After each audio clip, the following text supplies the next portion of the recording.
Nosotros si generaron algo completamente artificial o medianamente artificial con las células del portador, generarían órganos permanentes, porque al final de cuentas, por más compatible que uno sea, el órgano tarde o temprano es rechazado. Sí, genera un... Sí, de hecho hay que tomar drogas, inmunosupresoras y todas esas cosas. Sí. No se lo- ¿Pueden escuchar, chicos, los que están online? ¿Pueden ver la imagen? Hay poquitito, ¿ah? Una fuga de cerebros, pero tenían razón ustedes. ¿Se escucha? Sí, las dos. Ah, ya, muchas gracias. Un vistecito. Sí. Ah, se ve muy pequeño. Sí, sí, la imagen es pequeñita, así que no se asusten, calma. Ya, voy a tratar de montar esto de tamaño. No tiene mucha importancia, solamente un capítulo introductorio. Ahí lo monté. Ahí se ve un poco mejor. ¿Ya? Entonces vamos a dar inicio, aprovechando que estamos grabando, ¿ya? Vamos a dar inicio al primer capítulo, a la primera parte de este capítulo de miología, que se refiere al estudio de los músculos. ¿Ya?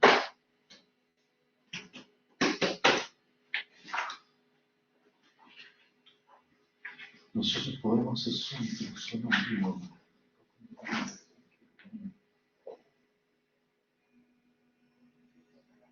Ya, Dani. Pero yo acá le hice zoom, así que deberían ver también el aumento que hicimos ahora, que fue más baja. Pero solamente online. Ah, online. No está físico. ¿Y por qué no está físico? No. Eso me da que tú, Pero está online. Creámoslo online. Ya, ahora sí. Entonces, respecto al capítulo de biología,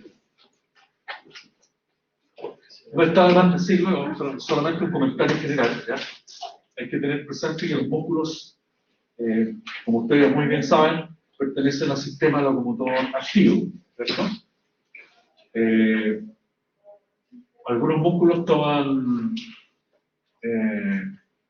inserciones en el esqueleto, en el tejido subcutáneo, dependiendo dónde estemos.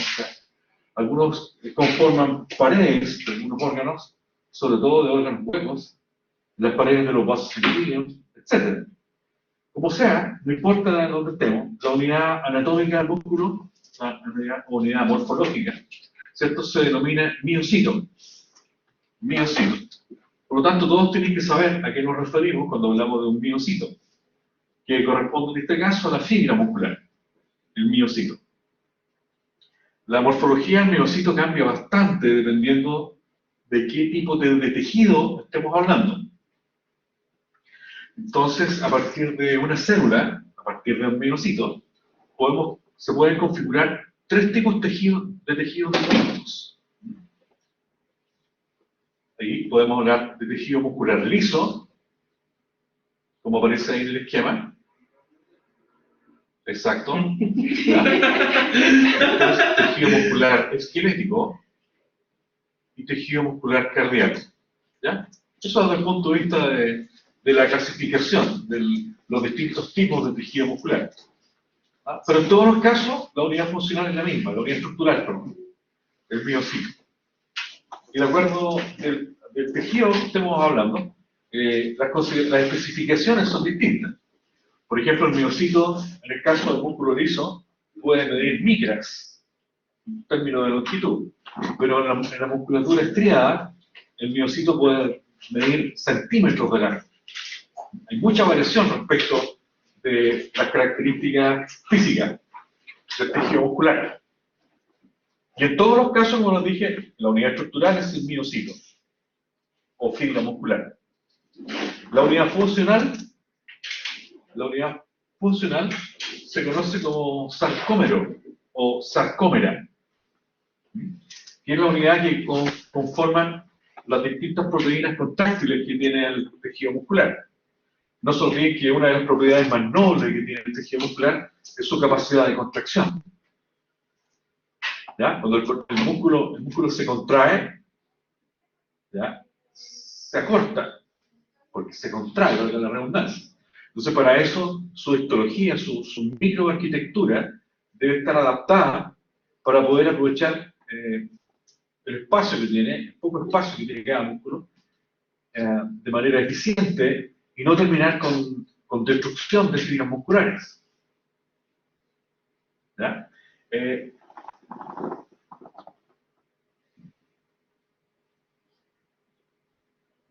¿Cómo se llama la unidad anatómica de los músculos? Miocito. ¿Y la unidad funcional? Sarcómero. En el caso del tejido muscular estriado, se llama así porque al observar estos tejidos musculares estriados, se observan a simple vista en un microscopio de luz, en un microscopio óptico, a simple vista se observan estrías, o estas bandas, ¿ya? Como en el primer caso, se observa aquí, ¿eh? Entonces se observan al microscopio estas estrías. Yo lo voy a marcar con una línea azul. Ahí se observan distintos tipos de estrías. No significa que se observen a nivel molecular, ni mucho menos, pero sí se pueden ver estas bandas, ¿ya? O llamadas estrías, que como sabemos representan las bandas Z del sarcómero, digamos, la unidad estructural contráctil del músculo. Este músculo estriado lo encontramos en el esqueleto y también en el espacio subcutáneo. Entonces, el músculo estriado puede ser esquelético o puede ser cutáneo.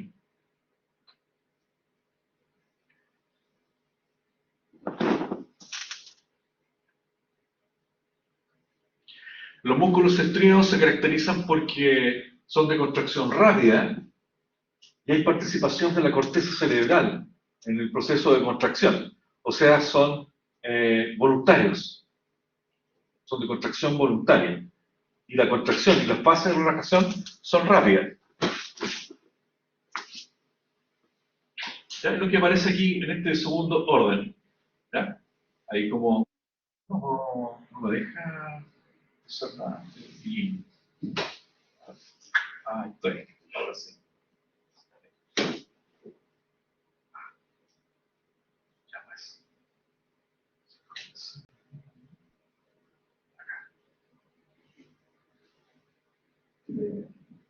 No, solamente. Porque este es un Word, es otro archivo. No me va a dejar hacer ninguna marca, nada. Pero una flecha creo que sí. Tampoco.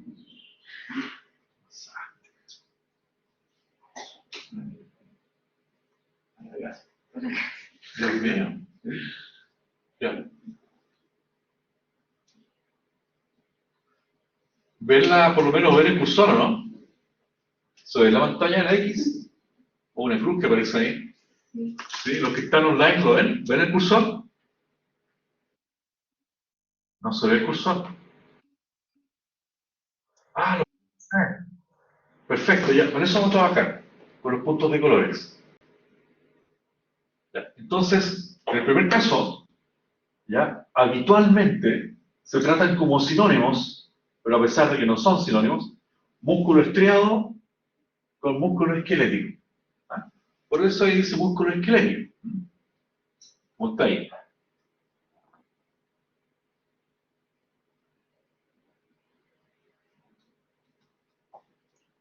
No quiere nada.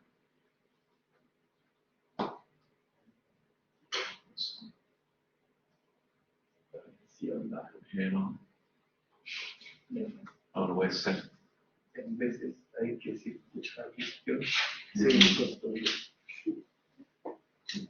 Ya, vamos a cambiar por el cursor. Dame un segundo. Voy a volver con el mouse. El señor mouse.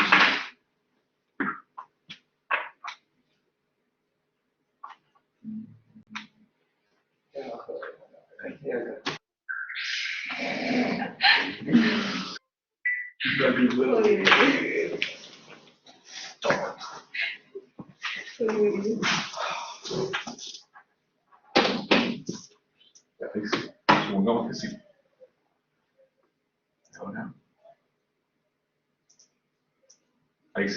Veo feliz. Pequeño, pues. Da lo mismo. Entonces, el músculo esquelético es de contracción rápida, es estriado, ¿ya? Y como su nombre lo indica, se inserta en el esqueleto. ¿Ya? Entonces pertenece a esta familia de músculos estriados. En cambio, el músculo liso, que aparece acá, la unidad estructural del miocito es bastante pequeño, es de contracción lenta,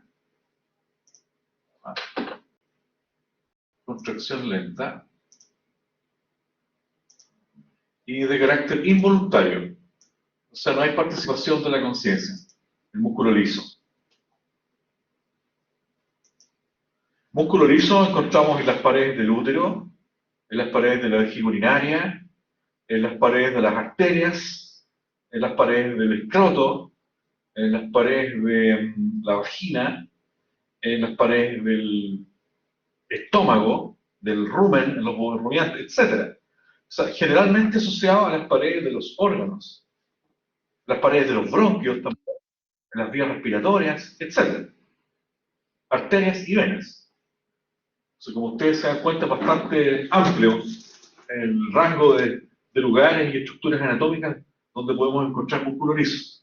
En el intestino, como dice Max también, las paredes del intestino. ¿Ya? Entonces, lo importante es que el músculo liso es de contracción involuntaria. La fase de contracción y la fase de relajación son fases de lenta duración, movimiento lento, en ondas, bastante sostenidas en el tiempo. Eso, y el tercer tipo, la tercera categoría, el músculo cardíaco o el tejido muscular cardíaco, este tipo de músculos lo podemos encontrar en el corazón, en las paredes del corazón, pero también en los grandes vasos sanguíneos que llegan o salen del corazón. O sea, las grandes arterias que salen desde el corazón. No es un atributo propio y exclusivo del corazón, el tejido muscular cardíaco.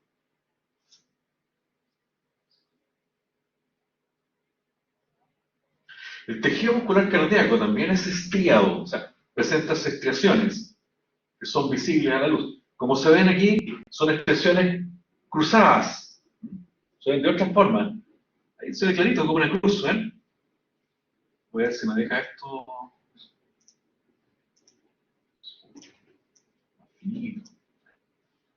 Aquí lo veo. Aquí se ven algunas estriaciones. No.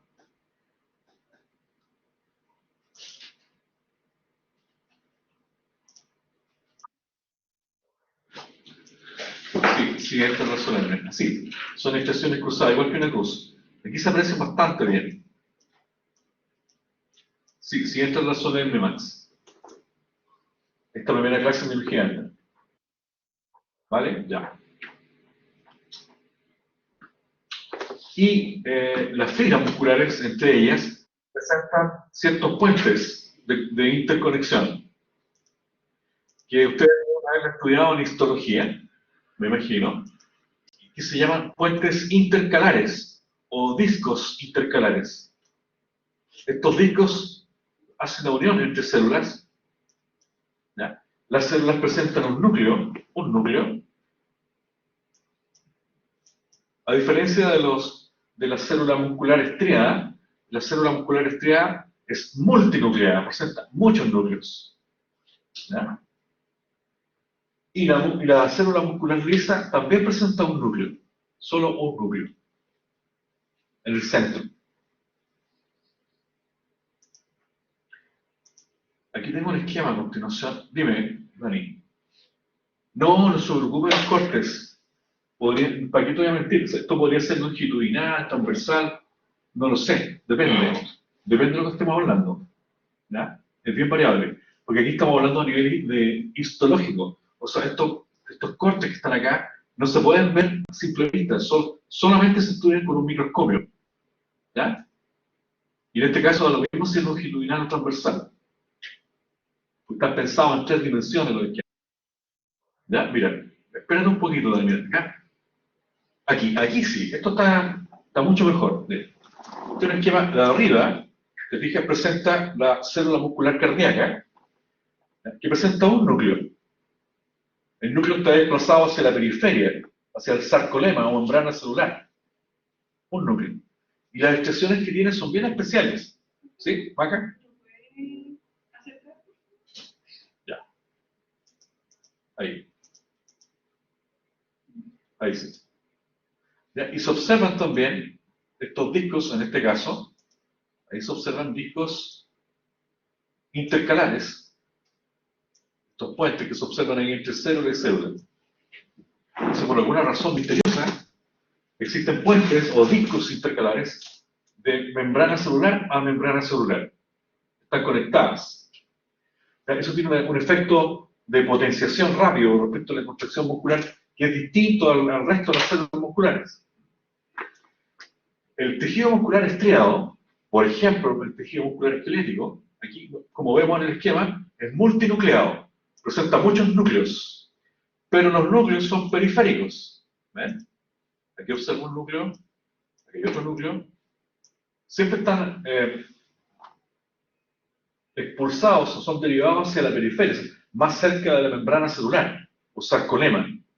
De tal forma que en el citoplasma, en el espacio citoplasmático, solo podemos observar algunas mitocondrias, organelos de distinta complejidad, y el 90% del citoplasma contiene proteínas contráctiles, o sea, actina, miosina, tropoactina, etc.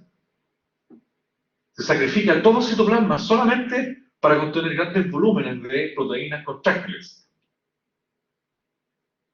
Ojalá la menor cantidad de organelos posible. Solo mitocondrias. Todo lo que sea a favor del metabolismo energético, anaeróbico o aeróbico, dependiendo del tipo de células, ¿ya? Favorece la actividad muscular de los músculos que estamos hablando ahora. Finalmente vemos la célula muscular lisa, que nos recuerda organismos unicelulares, tiene otra forma muy distinta. Presenta un núcleo en el centro, está incluido al interior del citoplasma, en el centro del citoplasma.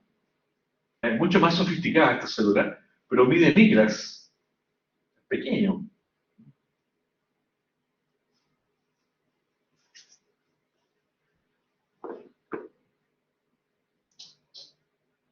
Estas células las vieron en histología, ¿cierto? Las vieron ya. Extraordinario.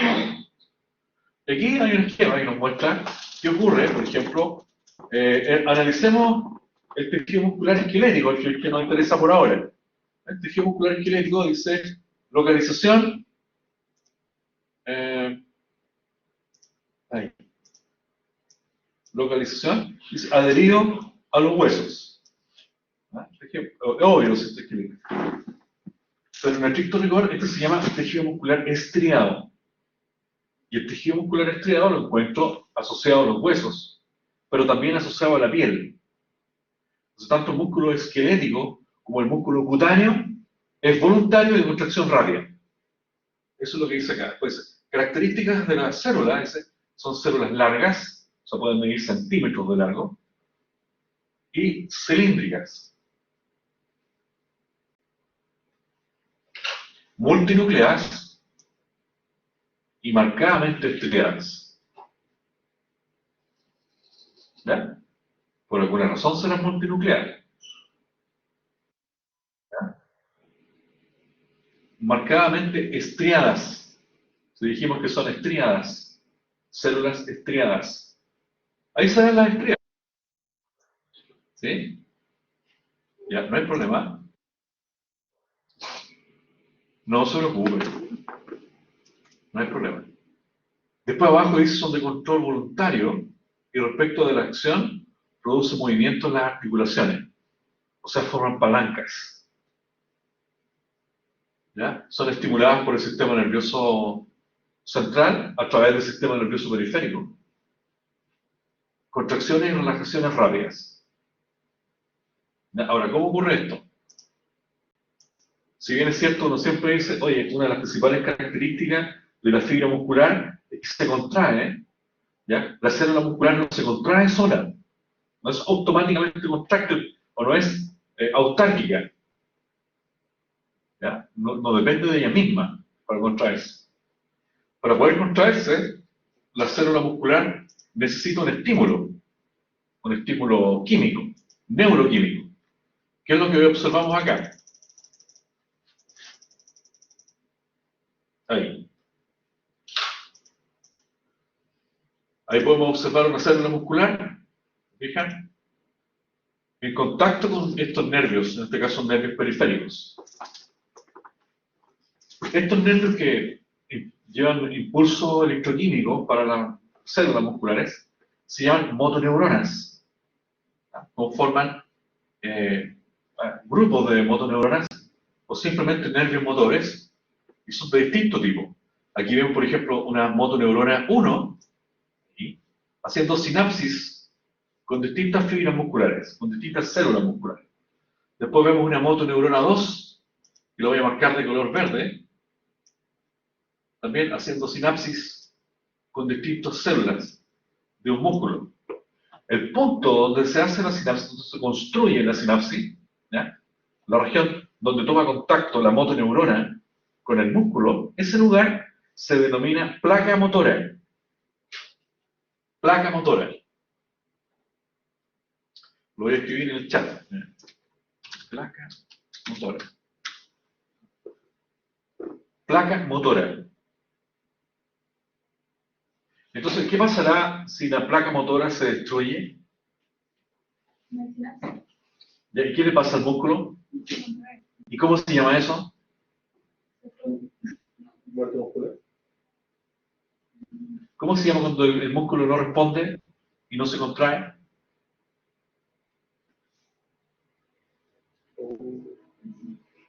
Parálisis. Parálisis, ¿o no? Es más sencillo, es más fácil de lo que ustedes estaban pensando. Parálisis. Si se destruye la placa motora, la consecuencia es una parálisis. Pero la parálisis, en el caso cuando hay una destrucción de placa motora, o por ejemplo si se corta la motoneurona, en este caso, la parálisis va a ser una parálisis flácida. Flácida. O sea, el músculo queda como, pierde todo el tono muscular, sin tono muscular. Una parálisis flácida. Cada vez que ocurra lesión de estas motoneuronas que pertenecen al sistema nervioso periférico, la parálisis va a ser flácida. O sea, el primer síntoma de un daño o lesión de motoneurona periférica es una parálisis flácida. Yo se los comento porque al interior del sistema nervioso central, si ustedes se dan cuenta que dice médula espinal, ¿sí o no? Ahí, médula espinal. Al interior de la médula espinal y también al interior del tronco y del cerebro hay motoneuronas también. Pero esas sí son motoneuronas superiores, las que están al interior del sistema nervioso central. En cambio, estas otras motoneuronas que yo les acabo de presentar, que están fuera del sistema nervioso central y conforman el sistema nervioso periférico, ¿ya? Estas que están aquí, vamos a marcar de color negro, esas se llaman motoneuronas inferiores. Y el principal síntoma o evidencia de que existe daño o lesión de una motoneurona inferior es una parálisis flácida. En cambio, cuando hay daño o lesión de motoneurona superior, la parálisis siempre es espástica, rígida, dura. El tono se descontrola y por un rato sube horas, digamos, espástica. Llega a un pic, a un tiempo, dependiendo de la causa, finalmente ya es flácida igual. Dependiendo de la... Porque puedo tener un perrito o un gato, parálisis espástica durante meses, mientras no desaparezca el estímulo. Depende. Si un disco intervertebral que está presionando la médula espinal y lesiona las motoneuronas superiores, mientras el disco esté presionando, siempre la parálisis va a ser espástica. Espástica. No sé, Claudio, cómo lo podríamos explicar. Con una interpretación histriónica, teatralmente hablando. Eso, muy bien. Sí, eso. ¿Ya? Espástica. ¿Sí? Es muy distinto a la parálisis flácida. Es distinto. Ah, lo voy a anotar. Bien, Max, espérate. Entonces, parálisis flácida. Ese era el primer fenómeno que yo les estaba explicando. Ocurre cuando hay daño de motoneurona. Muy bien, inferior. ¿Quién lo dijo? No sé. ¿Usted? Ya, muy bien. No, está bien. Motoneurona es que no veo cuando mueven la boca, como está con mascarilla. Entonces, el síntoma de daño de motoneurona inferior es la parálisis flácida. Ya los que están online, ¿entendieron? Bien, compadre. Ya. Cuando hay parálisis espástica o rígida, ahí la causa siempre es una lesión de motoneurona superior, que está al interior del sistema nervioso central. Eso es pregunta a prueba, seguro. A pesar que el profe que todavía no hemos visto el sistema nervioso, no me interesa. Lo tienes que saber ahora. Ahora, right now. Urgente. ¿Ya? El sistema nervioso lo vamos a estudiar en 3 clases más, pero necesito que lo sepan. Una parálisis espática se podría Parkinson. Claro, el Parkinson, el síndrome de Parkinson puede arrojar parálisis espástica. Lo que pasa es que, déjame ver, la fase no es... No.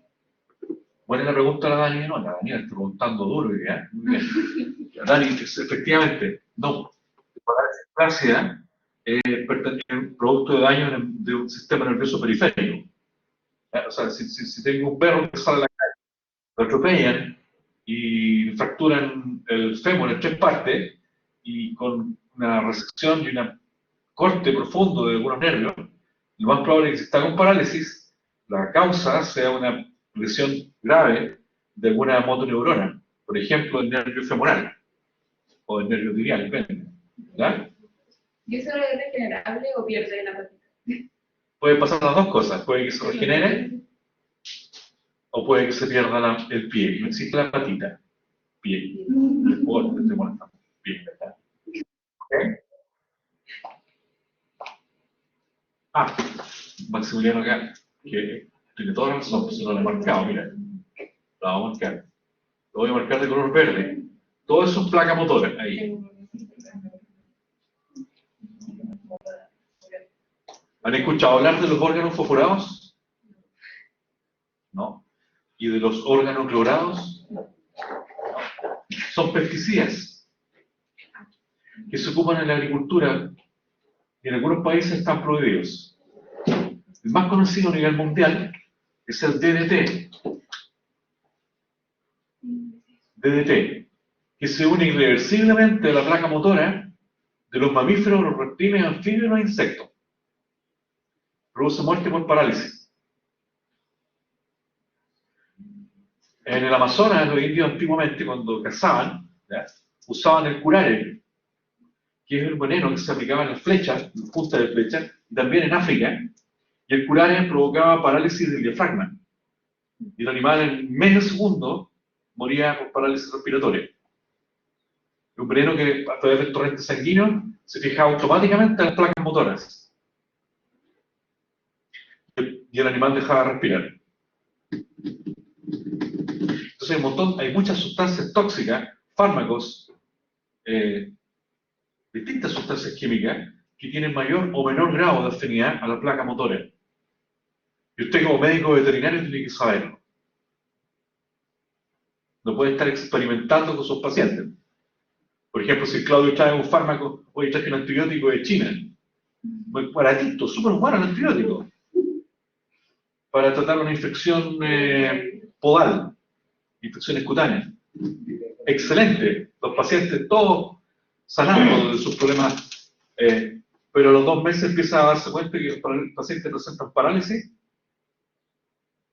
Te fijas que hay que tener criterio, hay que tener conciencia. No es llegar y usar un fármaco.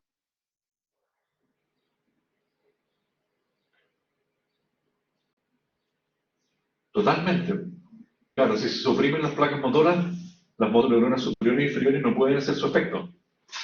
¿Ya? 2 cosas con esto, mira, con esto vamos a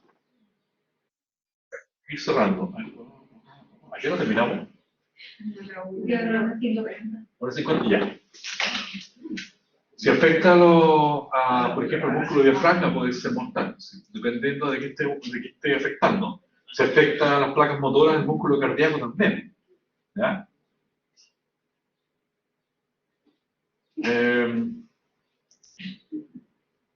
Mira, supongamos que acá, si esta fuera una motoneurona, ¿ya? La parte terminal de la motoneurona, cuando se contacta con el músculo, acá está el músculo, entre ellos, la comunicación es a través de algunas sustancias químicas. Por ejemplo, la acetilcolina, que es un neurotransmisor bastante frecuente en todas las especies. Y ahí esta acetilcolina tiene unos receptores a nivel molecular en la superficie de la célula muscular. ¿Ya? Y ese estímulo a través de la acetilcolina provoca contracción muscular. Pero si por alguna razón aquí ingresa una sustancia distinta, que provoque, por ejemplo, bloqueo, puede que la acetilcolina deje de hacer su efecto. Por ejemplo, la atropina. El sulfato de atropina provoca bloqueo para los receptores de acetilcolina. Pero el paciente no se muere, porque ese bloqueo es totalmente reversible. Por lo tanto, yo puedo usar la atropina como un espasmolítico para detener el espasmo, para detener, por ejemplo, un paciente con diarrea, si la diarrea es muy persistente, yo puedo usar el sulfato de atropina para terminar con la diarrea, con el exceso de contracción, para modular o ponderar un poco el peristaltismo. La actividad muscular, entonces, está sujeta a distintos estímulos. Por último, los músculos nunca se relajan. No existe la relajación muscular, ni siquiera cuando usted duerme. Siempre los músculos tienen un estado de contracción basal, que se llama tono muscular. Tono muscular. Y el tono muscular lo determina un neurotransmisor que se llama dopamina. Dopamina, que se produce en el cerebro. Y también algunas células del sistema nervioso periférico.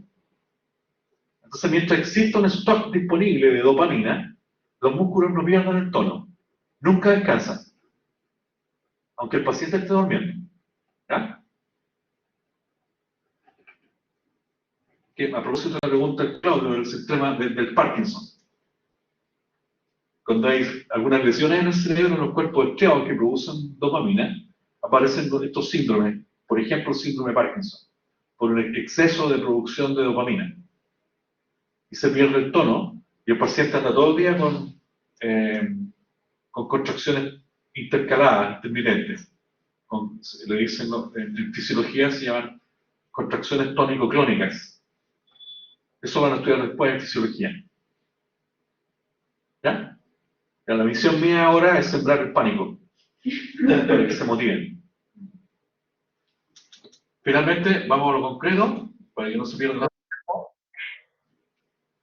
Los animales también pueden sufrir Parkinson, Dani. ¿Viste que te sembré el pánico? Esa es la idea. Para que investiguen y se motiven. Ay, no. Daniela dijo, ay, no. Ahí sí se puede, efectivamente. Para que lo investiguen. ¿Ya? No podemos hablar de cura porque no sabemos la causa. En humanos tampoco. Se supone que está relacionado con lesiones específicas en regiones del cerebro, pero no hay una cura. Lo que sí hay es un tratamiento paliativo permanente. Se pueden ponderar, se pueden controlar. Eso sí. ¿Ya? Pero después vamos a hablar de eso. Ahora necesito que avancemos. Una cosa sí. ¿Ya? No, la causa generalmente son síndromes multifuncionales, asociados a distintas causas. En el humano sí se sabe mucho, muy bien. Por ejemplo, el caso de los boxeadores. Están todo el día pegándose en la cabeza, tarde o temprano los cuerpos estriados empiezan a producir de manera exagerada, o a veces dejan de producir dopamina. Y la respuesta del organismo es un síndrome de Parkinson. Ya. Ok, vamos a avanzar con los dos grandes temas, y con esto terminamos, en biología. Lo primero tiene que ver con los músculos propiamente tal, ¿Ya? Los músculos se pueden clasificar de acuerdo a la disposición de sus fibras musculares. Cuando las fibras tienen una disposición paralela, como aparece aquí arriba, aquí, ahí, se dice que el músculo posee fibras paralelas. Impresionante, ¿cierto? Exacto. Como está ahí, lo voy a marcar con una línea. Ahí. Es. Si las fibras se organizan en forma de uso, con H, uso, nosotros decimos que el músculo es fusiforme. Esa estructura de ahí es fusiforme. ¿Todos saben lo que es un uso? Ya. Entonces, cuando tienen disposición, como el uso mitótico, Sí. ¿cierto? Ya. Cuando las fibras tienen forma de uso, nosotros decimos que la disposición de la fibra es fusiforme. Ahí lo puse en el chat para que no se vayan a enredar con la escritura. Fusiforme. Si las fibras se insertan en el tendón, formando ángulos agudos menores de 90 grados, esos son los ángulos agudos, menores de 90 grados.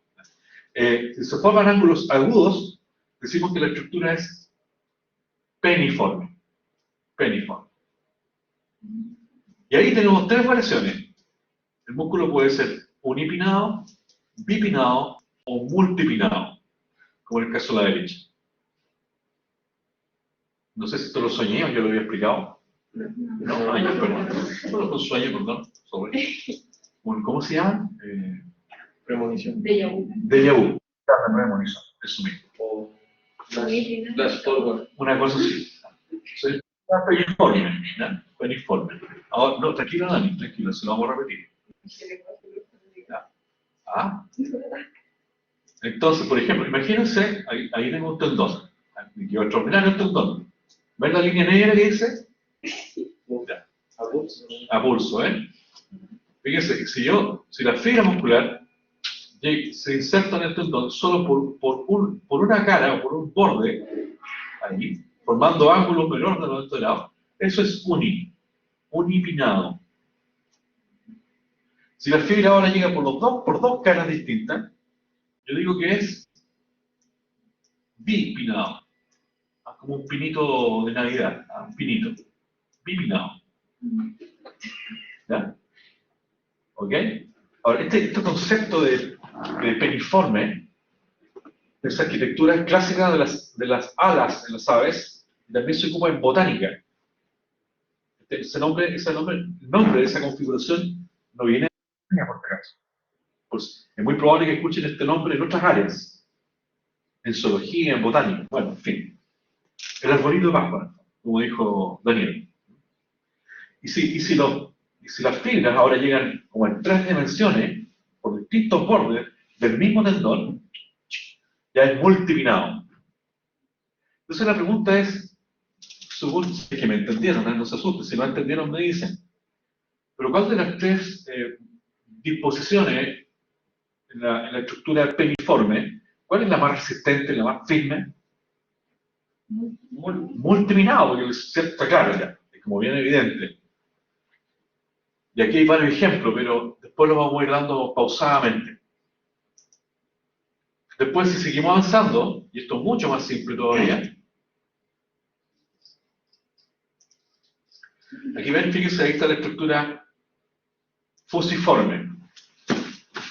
Cuando el músculo tiene muchos vientres musculares, muchas partes carnosas, digamos, muchos vientres, nosotros decimos que es poligástrico, como este de acá. Lo voy a marcar los vientres. Aquí hay uno con un color amarillo, ¿eh? Acá hay otro, ¿se fijan? Y entre vientre y vientre muscular se observan unos tendones. Aquí hay uno, acá hay otro, pueden haber muchos. Esa estructura es poligástrica, como el caso del músculo recto abdominal en los mamíferos. ¿Ah? Tiene que ser un perrito musculoso, porque si es un perrito gordito, no se ve, no se observa. así como el profesor. Alguna vez tuve poligástrico, no los veo, están escondidos, ¿no? ¿Entendieron? Ya, poligástricos son músculos que tienen muchos dientes, es decir, puede ser estructura convergente, hay muchos músculos que tienen una estructura convergente, y todos se unen y como que se encuentran y se reúnen en un mismo tendón, las fibras. ¿Ya? Acá abajo está el tendón, voy a marcar solo el tendón. Entonces ustedes ya pueden empezar a deducir, un tendón conecta el músculo con el esqueleto. ¿Ya? El tema es que los músculos, cuando se fijan en el esqueleto, se pueden unir a través de un tendón. Pero hay otras estructuras que vamos a analizar a continuación. Mira. El nuevo aquí está unipinado, bipinado, multipinado. ¿Ya? Orbicular, esto es muy interesante, la disposición orbicular, es cuando tienen esta forma, esto es como un círculo, en forma de órbita. Orbicular. Como el caso del músculo orbicular ocular y el orbicular labial, la parte muscular de los labios. Orbicular ocular y orbicular labial. No hay más. Solo hay dos ejemplos de orbiculares.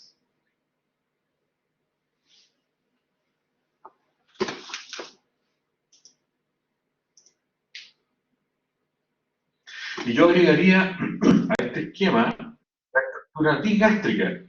Cuando hay dos vientres musculares, solo dos vientres, ahí, unidos por un tendón intermedio, que lo vamos a pintar de color amarillo, ahí, en esa zona. Si hay un tendón intermedio y un par de tendones en los extremos, esa estructura, cuando hay solo dos vientres, ¿ya?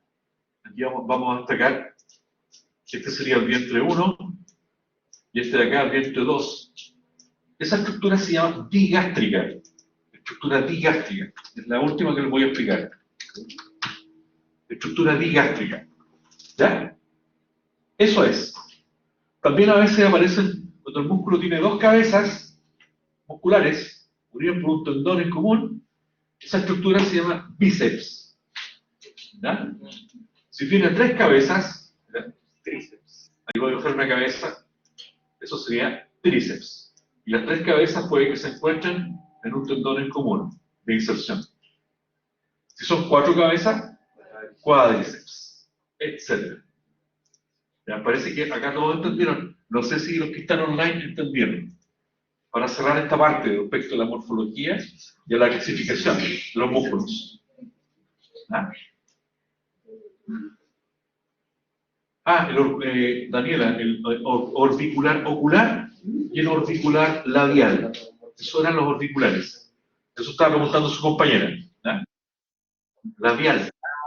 Perdón. Labial, sorry. Labial, eso. Disculpa, Dani. Labial. El orbicular de los labios. La parte carnosa del labio. En el caso humano igual. Si uno observa el labio, ¿cierto? El labio no es solo piel, porque si el labio fuera piel, sería como un pedazo de cuero nomás colgando.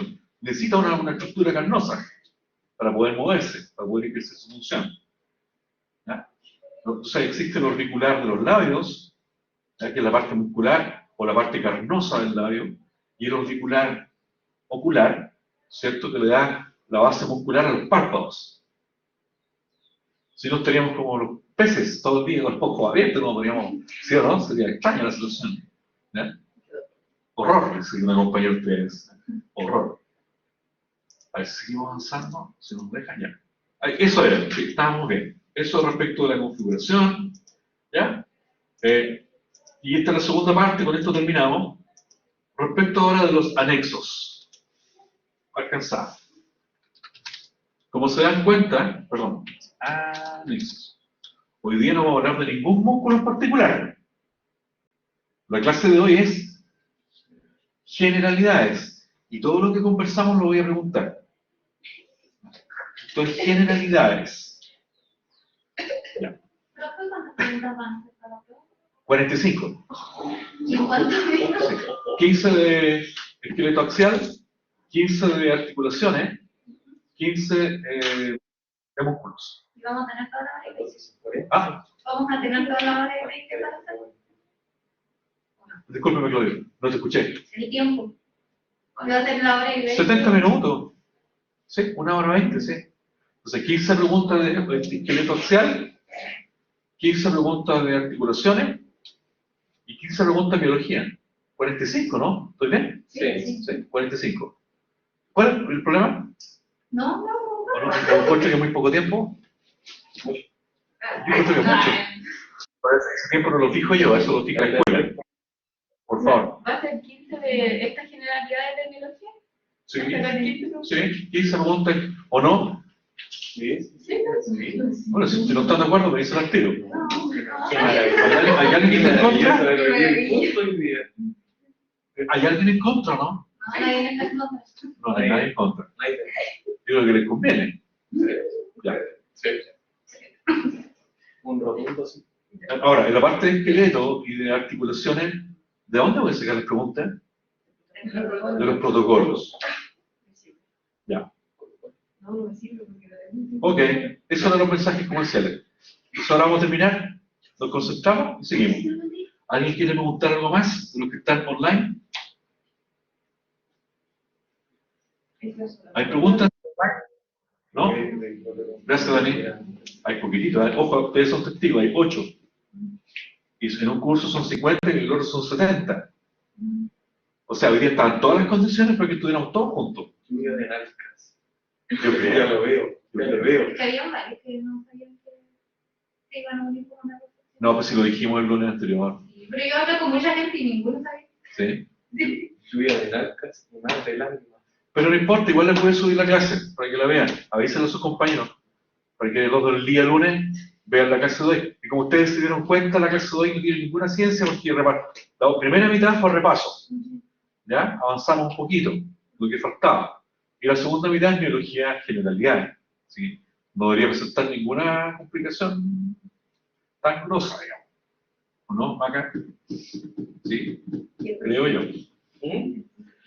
Ya, respecto a los anexos, ¿qué es lo que nos interesa? Lo voy a anotar en el chat, ¿ah? Anexos. ¿Cuáles son los anexos? Por ahí que lo anotan. Anexos. Cuando hablamos de anexos musculares, nos referimos primero al tejido conectivo, conectivo muscular. Después nos referimos a las fascias, a las aponeurosis, a las bursas y a las vaginales. No sé si se me queda algo en el tintero. Ya, eso es. Y además un par de mensajes comerciales que hemos hecho medio. Con unos datillos. Bien. Punto 1, tejido conectivo. El tejido conectivo que rodea el músculo. Perdón. Primero hay que recordar, no sé si lo vieron en histología, ¿cómo se organiza el músculo estriado? ¿Eso lo vieron? Sí, pero no es. No Ah, estoy hablando con los. Ya, no se lo no, calma. Sí. Eso lo voy a. Ustedes van a poner cara como que nunca lo han visto. Eso lo voy a recordar simplemente. Si nosotros tomamos un músculo, y ahora sí, Dani, hacemos un corte transversal de un músculo, por ejemplo, del músculo bíceps, por decir algo, no importa el músculo, pero un músculo estriado, ojo, músculo esquelético.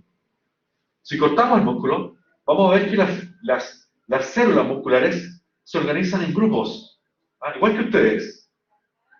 Los seres humanos, a la edad de ustedes sobre todo, todos en grupo. Es raro ver a alguien que ande solo, digamos, ¿cierto? Como extraño. Lo normal es que anden en grupo, eso es normal. ¿Ya? No se sientan mal, porque es parte de la conducta humana, todos andamos en grupo. Es raro aislarse, o sea, como dice la cordillera, no ve a nadie. ¿Ya? Sí, sería lindo, pero no es así. ¿Ya? Entonces, esos grupos de células que hay en el interior del músculo se llaman fascículos. ¿Les suena? Sí, ahora sí. Fascículos, ahora sí. Que me lo dicen. fascículos. O también se llaman haces musculares. Haces o fascículos. Y aquí les voy a marcar uno. Miren. Si es que me dejan este lapicito, ahí, de color verde. Ahí hay uno. Aquí hay un grupo, ¿eh? Después más acá hay otro. Después acá hay otro fascículo. ¿Sí o no? Y ahora, ¿qué pasa si me meto adentro del fascículo? Si estoy adentro del fascículo, no, adentro del fascículo, me voy a encontrar con células.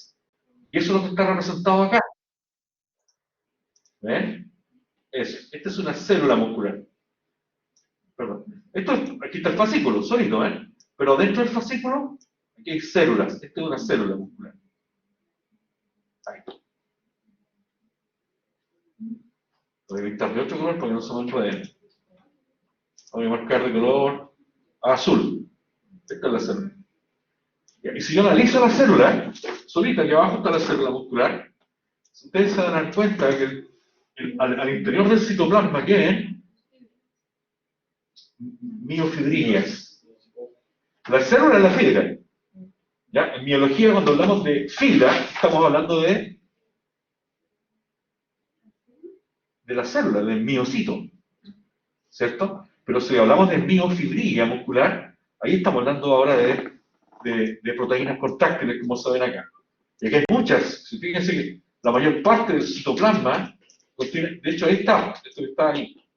Ahí hay una proteína contráctil. Esa. Y si observan bien, al interior del citoplasma, no hay núcleo. Y si no hay núcleo al interior del citoplasma, ¿dónde están los núcleos? Ah, ¿alguien sabe? ¿Alguien me podría decir? En la periferia, como dijo la Danielita. Muy bien. Bien, Dani, no hay asustado ya. Acá están, que si ustedes observan, si no es tan difícil.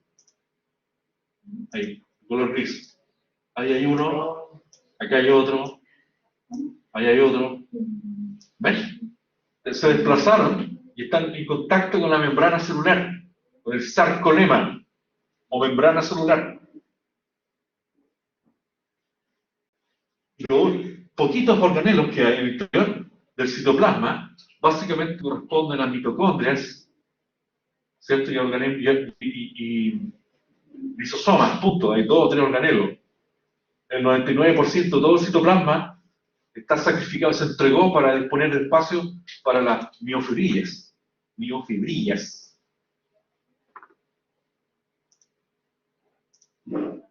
Ya, el tejido conectivo que rodea la membrana celular, ahora sí, como dijo su compañera recién, este tejido conectivo se llama endomisio. ¿Ya? El tejido conectivo que rodea la célula se llama endomisio. ¿Por qué no me resulta el flechín? Ahí está, ¿eh? Eso. No quiere nada conmigo. ¿Eso lo conocían? El endomisio ya. Por otro lado, el tejido conectivo que rodea el fascículo, ¿cómo se llama? Perimisio. Perfecto, ahí está el perimisio. Con la línea gris. Y el tejido conectivo que rodea el músculo, epimisio. ¿Cuál es más importante? ¿Cuál es lo más importante? El perimisio. Muy bien. El más importante es el perimisio. Estamos marcando ahí de color verde. La pregunta que deberían hacer todos y todas es ¿por qué? Esa es una buena pregunta.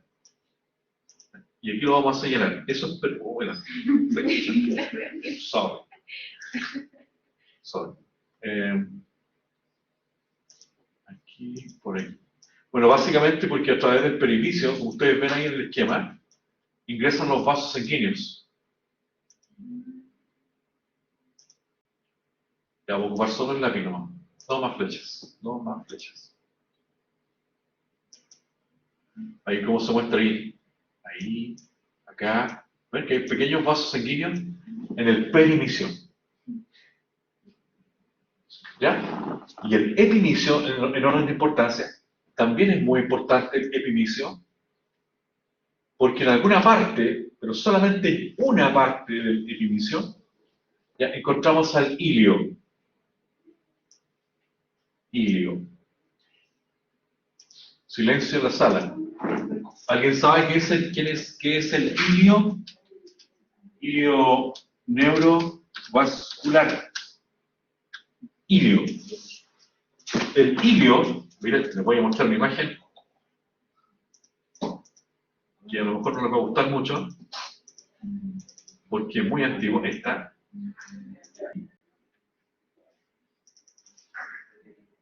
El ilio, en el fondo, es un orificio, es un agujero que permite la entrada y la salida de vasos sanguíneos y nervios.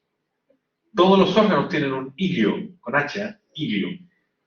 Y aquí se muestra, en este caso, el ilio, ahí está el ilio, neurovascular de un músculo, cualquiera.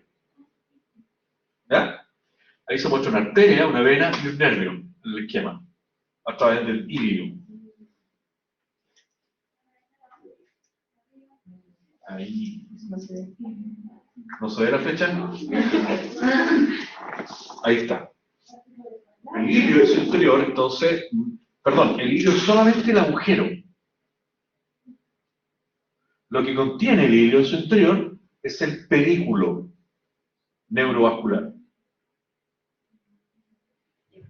Entonces el ilio neurovascular en su interior posee un pedículo neurovascular, una especie de paquete, ¿cierto? Un cordón que está conformado por una arteria, una vena y un nervio. Ese es el pedículo neurovascular. ¿Ya? Estos conceptos los habían escuchado en alguna parte, ¿no? ¿En histología? ¿No? No tan profundo, no es tan profundo. Pedículo. Arteria, vena y nervio, Dani. Son pedículos. Maximiliano dice que sí, ojo. No, pero no diga eso. No, si yo lo quiero ver, no se pasa que no se acuerda. Oye, este paréntesis, mira, está bueno este esquema, miren, solo miren.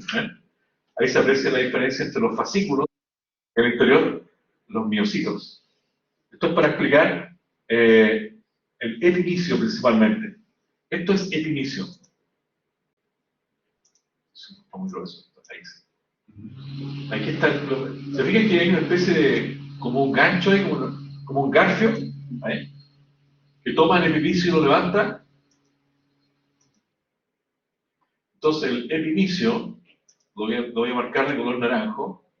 Este es el epinicio, ahí. Rodea el músculo. Está en contacto, es un tejido conectivo que está por encima del músculo.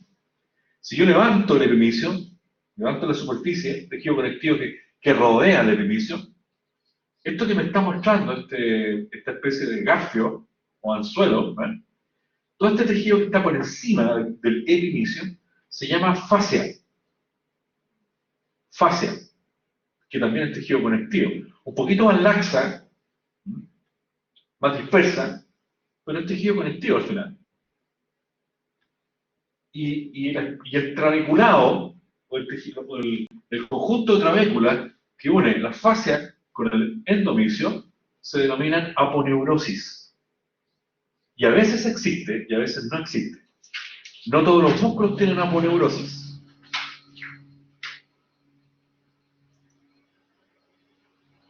Eso de ahí, buena técnica.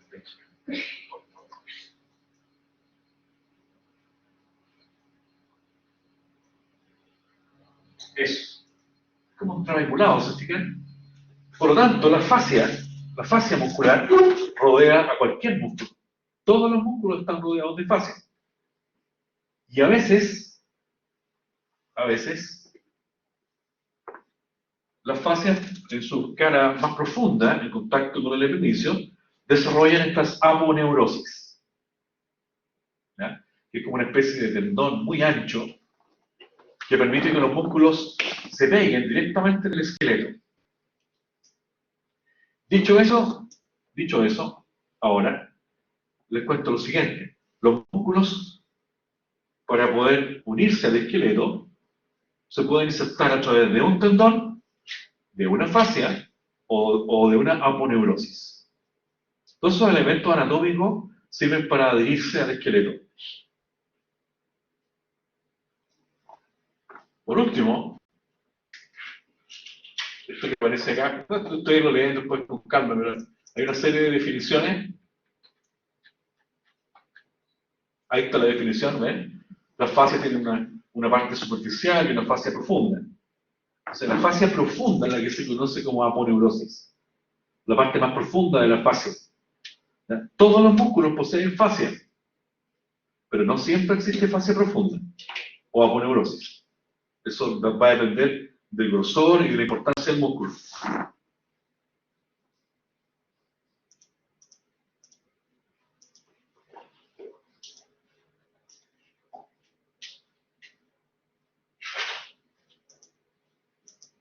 Cuando los tendones pasan, mira, ahí se ve, esta foto está muy buena, ¿eh? Ahí se ve como un tendón se inserta en el esqueleto. Clarito. ¿Lo ven? Ya. Ya. Finalmente, cuando el tendón toma contacto con el esqueleto, como se ve acá en la imagen, los podríamos encontrar a veces, con un saco sinovial, una bursa, como se muestra acá. Lo voy a aumentar de tamaño. Los que están en la casa ven también, cuando yo aumento de tamaño, ¿lo ven? Sí, ya. Entonces, por ejemplo, este es un tendón, eso que voy a pintar en la línea de color naranjo. Eso es un tendón muscular. Acá está el calcáneo, voy a marcar el calcáneo, el hueso calcáneo del tarso de color verde. Este de acá es el calcáneo del tarso. Entonces, por encima de él pasa un tendón flexor, muy importante. Entonces, para que el tendón no tome contacto con el calcáneo, porque de lo contrario, con el roce, ¿qué le va a pasar al tendón? Se corta. Entonces, para evitar ese daño, existen bolsas o bursas sinoviales, subtendinosas, como esta que está aquí.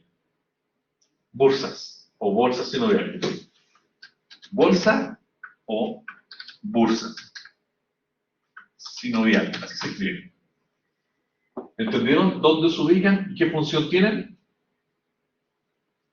Ya, generalmente las encontramos por debajo del tendón, son subtendinosas y evitan el roce con el esqueleto, previenen la destrucción del tendón. Ahora, en este esquema, a veces, no siempre, también existen bursas subcutáneas, como esta de acá arriba. Esa está debajo de la piel, es subcutánea. ¿Ya? Protege el tendón también del medio externo, de los posibles golpes. Esas bolsas subcutáneas, generalmente en los perros viejos, cuando pierden masa muscular, se inflaman mucho y generan unas bolsas de líquido sinovial. Y roma, en los codos, sobre todo, y en el calcáneo. ¿Quería preguntar algo, no? ¿O idea mía? Ah, no, acá, perdón. Alguien preguntó lo que. El ilio permitía la entrada y salida de arterias y venas. Y el ilio permite la entrada y la salida de arterias, venas y nervios. En otras condiciones, y con este último anexo, ya están las túnicas vaginales. También se llaman vainas o túnicas vaginales. ¿Ya? Y en este caso es cuando la vaginal se refiere a la bursa que envuelve al tendón. Imagínense una bolsa que se imagina. La voy a dibujar acá, mejor bien. Acá arriba está la bolsa. Ahí, la bolsa sinovial. Si la bolsa se imagina, produce esto. Sí, después se puede imaginar tanto. Ahí se imagina 100%. Perdón, quedó extraño. Aquí está la bolsa sinovial inicial. Ahí, una bolsa común y corriente. Después esta empieza a imaginarse hacia adentro. ¿Ah? Y podría ser que se imagine tanto que, ahí, que el tendón quede metido dentro de la bolsa sinovial. Como ocurre acá. Acá está el tendón. Ahí. Eso es tendón. ¿Ven? Y quedó metido dentro de la bolsa sinovial. Y resultó lo siguiente, resultó que, producto de la imaginación, producto de la imaginación de la bolsa sinovial, esta nueva bolsa sinovial que rodea el tendón tiene una membrana sinovial interna, que está en contacto con el tendón, y una membrana sinovial externa. Por lo tanto, el líquido sinovial, en este caso, rodea el tendón, pero nunca está en contacto con el tendón, el líquido. Estas vainas o túnicas vaginales solo las encontramos cuando los tendones son muy largos, tendones muy largos. ¿Ya? Y la función es proteger al tendón. Vainas. Cuando un tendón se inflama, ¿cierto? Se habla de tendinitis. Pero cuando escuchan hablar del concepto de tendovaginitis, es porque se inflamó el tendón y la vaginal que lo rodea. Y eso es más grave todavía. Pésimo pronóstico. ¿Alguno de ustedes han escuchado ese concepto de tendovaginitis? No, investíguenlo. Porque no es lo mismo hacer una ecografía de un tendón simple, una tendinitis simple, a una tendovaginitis, que es un desastre. Ok, y lo último son un par de conceptos nomás, nada más. Cuando escuchamos hablar de origen, del estudio de los músculos, ¿dónde está? Aquí. En alguna parte está. Aquí.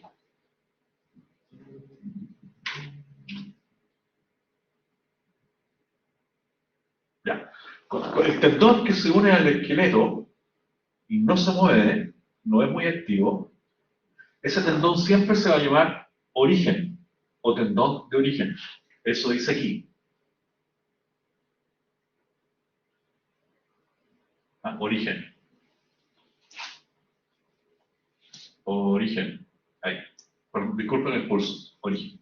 En cambio, la parte más móvil, el tendón móvil, que mueve articulaciones, el que mueve al esqueleto, simplemente lo vamos a llamar inserción. ¿Qué es lo más importante entonces en el estudio del músculo, en anatomía? La inserción. Porque la inserción, ¿qué te determina? El movimiento, la función del músculo. Ahora yo no les voy a, jamás les voy a preguntar una inserción. Bueno, mentira, puede ser. Ya me conozco, solo. ¿Ya? Puede ser. Yo les voy a decir cuáles. Pero después cuando estudiamos biología, lo que sí les voy a preguntar permanentemente es la función. ¿Qué tipo de movimiento provoca? Por ejemplo, ¿cuál de los siguientes músculos es flexor del hombro? ¿Cuál de los siguientes músculos es extensor de la cadera? Eso me interesa que lo manejen. Y vamos a tener un lunes para estudiar eso. ¿Ya? Ojo. Y lo último, cuando los músculos realizan la misma función, dos músculos distintos realizan la misma función, nosotros decimos que son agonistas. Agonistas. Por ejemplo, si hay dos músculos que provoquen extensión del codo, nosotros decimos que son agonistas para la articulación del codo. Pero si hay músculos que hacen funciones opuestas, contrarias, ¿cómo se dan esos dos músculos? Antagonistas. Es como de perogrullo lo que estoy diciendo, pero tengo que decirlo, porque después algunos no entienden. Entonces, por eso están estas definiciones, para que nos entendamos. No es para que lo memoricen, no es todo tan realmente importante lo que está escrito hoy en el Word, pero espero que les sirva. ¿Ya? Vamos a quedar hasta acá entonces, y si Dios quiere nos vemos los prácticos más tarde, el día que les corresponda. Y acá, la próxima semana hacemos clases normales, vamos a seguir con biología. Pero no en la tarde. Por la mañana,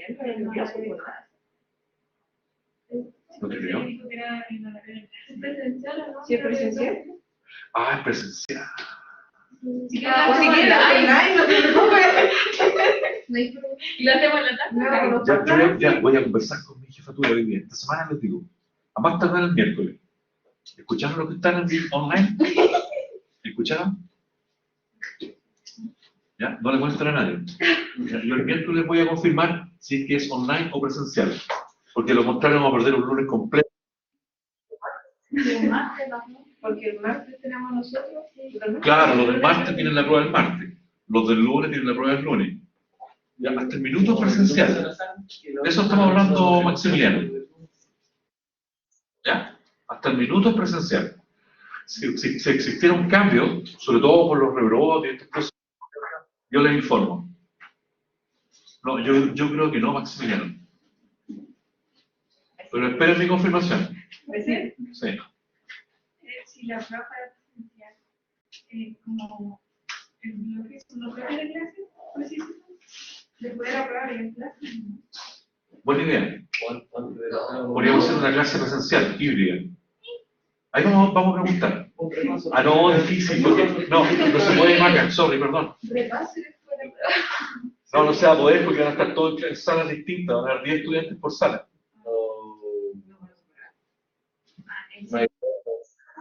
Sí, va a haber un equipo de 10 profesores que me va a ayudar.